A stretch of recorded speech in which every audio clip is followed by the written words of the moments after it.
putri salju dan 7 kurcaci dahulu kala.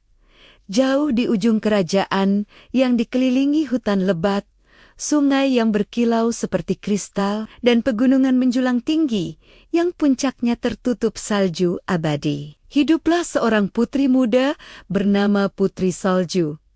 Putri Salju dikenal bukan hanya karena kecantikannya yang tiada, tara kulitnya seputih salju yang jatuh di malam hari bibirnya, semerah mawar musim semi, dan rambutnya sehitam arang yang berkilau di bawah cahaya bulan, tetapi juga karena kelembutan dan kebaikan hatinya yang luar biasa. Ia tumbuh di istana megah yang memiliki menara tinggi menjulang ke awan, aula luas dengan permadani berlapis emas, taman bunga yang mekar sepanjang tahun, dan sungai kecil yang mengalir di halaman, memantulkan cahaya matahari hingga tampak seperti untaian permata yang bergerak pelan di bawah sinar pagi. Meski lahir dalam kemewahan dan kemuliaan, Salju tidak sepenuhnya bahagia. Ibunya, sang ratu pertama, telah meninggal ketika ia masih bayi, meninggalkan rasa kehilangan yang membekas di hatinya.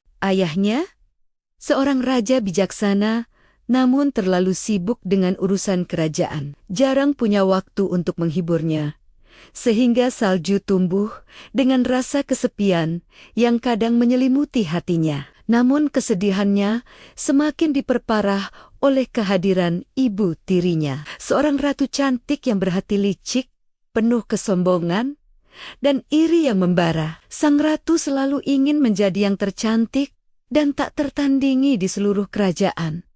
Dan ia tidak ragu menggunakan sihir gelap untuk menjaga posisinya. Setiap hari, sang ratu menatap cermin ajaib di kamarnya yang dipenuhi permata. Dengan suara lembut namun menakutkan yang terdengar di seluruh dinding kamar rahasia. Cermin, cermin di dinding, siapa yang paling cantik di dunia ini? Dan selama bertahan-tahan, cermin selalu menjawab, "Engkau, wahai ratu." Tak tertandingi kecantikannya. Namun seiring berjalannya waktu, Putri Salju tumbuh menjadi gadis yang luar biasa. Mata biru lautnya berkilau seperti langit musim dingin yang jernih, rambut hitamnya panjang dan mengalir, dan senyumnya mampu membuat siapapun merasa damai. Ketulusannya menarik perhatian seluruh istana, dari pelayan, penjaga, huen-huen di halaman, hingga burang-burang yang hinggap di jendela dan bernyanyi riang di bawah sinar pagi. Suatu hari, cermin ajaib, dengan suara gemetar dan bergetar, karena kebenaran yang tak bisa disembunyikan lagi, berkata, "Putri Salju, yang kini tumbuh cantik, paling cantik di dunia ini." Mendengar hal itu, ratu tersentak, marah dan penuh iri, darahnya memerah, hatinya dipenuhi api kemarahan dan dendam yang membara. Ia tidak tahan lagi melihat Salju mendapatkan pujian dan cinta dari semua orang, sementara kecantikannya sendiri mulai tertutupi oleh cahaya ketulusan sang putri. Dengan hati yang dingin seperti batu, ia menyusun rencana licik. Ia memerintahkan pemburu istana, seorang pria kuat, gagah, dan terkenal karena ketangguhannya, untuk membawa Putri Salju ke hutan lebat yang jauh dan memastikan ia tidak pernah kembali. Bawa dia ke hutan yang jauh dan pastikan dia tidak pernah kembali, perintah sang ratu dengan suara seram, hampir bergema di seluruh lorong istana. Pemburu, meskipun seorang pria keras, memiliki hati yang lembut. Ia menatap Putri Salju, merasakan ketakutan dan kepolosannya, dan merasa tak tega melaksanakan perintah yang kejam itu. Dengan suara lirih, hampir seperti bisikan angin, ia berkata, "Larilah, putri. Jangan kembali ke istana. Aku tidak sanggup menyakitimu." Dengan air mata yang menetes di pipinya, Putri Salju berlari menembus hutan lebat. Dahan-dahan menampar wajahnya, akar pohon melukai kakinya, dan hewan-hewan yang kaget berlarian ke segala arah. Ia tidak berhenti, langkahnya cepat dan tekadnya kuat. Ia terus berlari hingga menemukan pondok kecil yang tersembunyi di tengah hutan, dikelilingi bunga liar yang mekar berwarna-warni, burung-burung yang berkicau riang, dan aroma tanah basah yang menyegarkan. Pondok itu tampak sederhana namun hangat.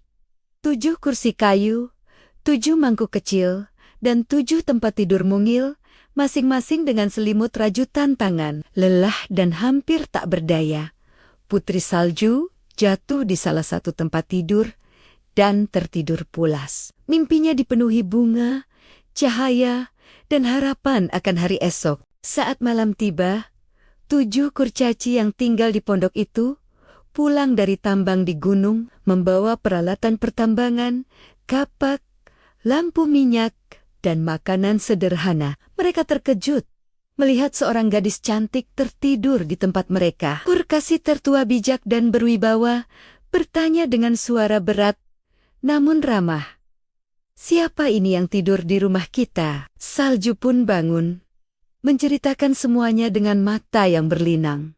Tentang ibu tirinya yang jahat, perintah pemburu, dan pelarian yang melelahkan ke hutan. Kurcaci merasa iba.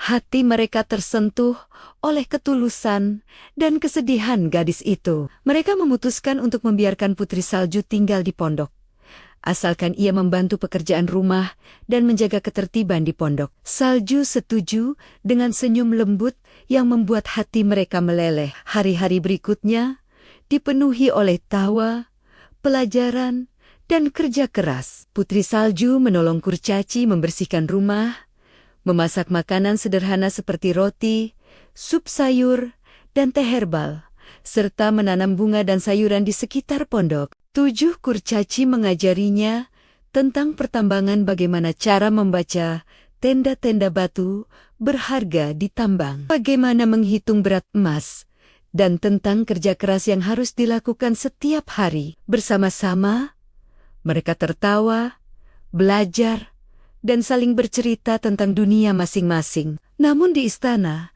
sang ratu terus bertanya pada cermin. "Cermin, cermin di dinding, siapa yang paling cantik di dunia ini?" Dan cermin menjawab tanpa ragu, "Putri Salju, yang kini tinggal bersama 7 kurcaci." Marahnya ratu semakin menjadi-jeti. Wajahnya pucat, tangan gemetar, dan ia memutuskan untuk melakukan tipu daya yang lebih licik. Ia menyamar menjadi nenek tua rentah, membawa keranjang buah segar, dan pergi ke hutan untuk menemui Salju dengan suara lembut dan mata palsu penuh kepolosan. Ia berkata, "Ambil dan cicipi, gadis cantik. Ini buah segar dari kebunku, khusus untukmu." Putri Salju, yang polos dan tak menaruh curiga sedikit pun, menggigit apel yang disodorkan. Seketika, tubuhnya kaku, matanya tertutup, dan ia jatuh pingsan ke lantai pondok. 7 kurcaci yang pulang dari tambang menemukan Salju tak bernyawa. Mereka menangis terisak. Suaranya membahana di seluruh hutan, dan mereka menaruhnya di peti kaca yang mereka buat dengan hati-hati.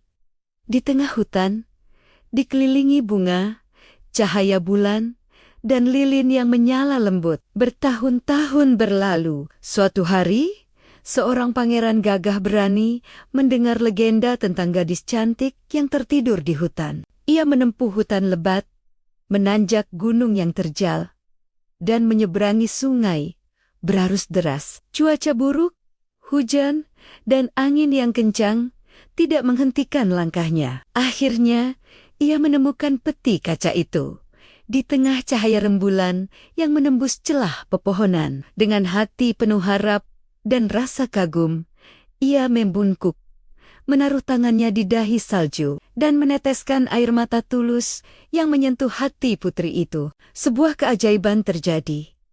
Mata pangeran menyinari Salju, tubuhnya hangat kembali, dan ia membuka mata, tersenyum lembut, hidup kembali, penuh harapan dan cinta. Ratu jahat yang mengetahui hal itu mencoba lagi dengan sihir gelapnya. Namun kekuatan cinta ketulusan hati Putri Salju, dan keberanian pangeran mengalahkan sihirnya. Ratu pun kehilangan semua kekuatan dan lenyap selamanya. Putri Salju kembali ke istana, hidup bahagia bersama pangeran, namun tetap menjaga persahabatan erat dengan 7 kurcaci yang kini menjadi penasihat, pelindung, dan sahabat setia kerajaan. Seluruh kerajaan bersorak riang, bunga-bunga bermekaran, lebih indah, burung-burung bernyanyi merdu, dan rakyat merasa aman di bawah pemerintahan putri yang cantik, bijaksana, dan berhati tulus. Kisah Putri Salju menjadi legenda abadi yang mengajarkan bahwa cinta sejati, kebaikan hati, dan keberanian mampu mengalahkan kejahatan paling gelap, dan persahabatan sejati adalah harta yang tak ternilai.